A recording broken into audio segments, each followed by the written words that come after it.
तर क्रिकेटमधल्या चांगल्या कामगिरीमुळे वयाच्या 18-19व्या वर्षी म्हणजेच 1974-75 साली दिलीप वेंगसरकरांची मुंबईच्या संघात निवड झाली होती खरी, पण त्यावेळी मुंबईच्या संघात सुपरस्टार खेळाडूंचा भरणा असायचा.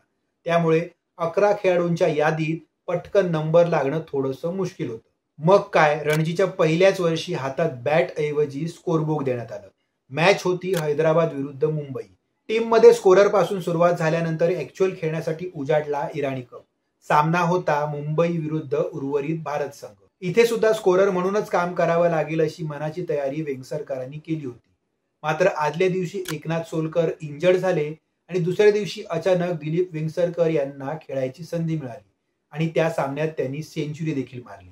उर्वरित भारतीय संघातील बेदी, प्रसन्ना यासारख्या बॉलर्सच्या जबरदस्त बॉलिंगमुळे सुनील गावस्कर, रामनाथ पारकर, सुधीर नाईक असे धडाडीचे फलंदाज पटापट आउट होऊन तंबूत परतले.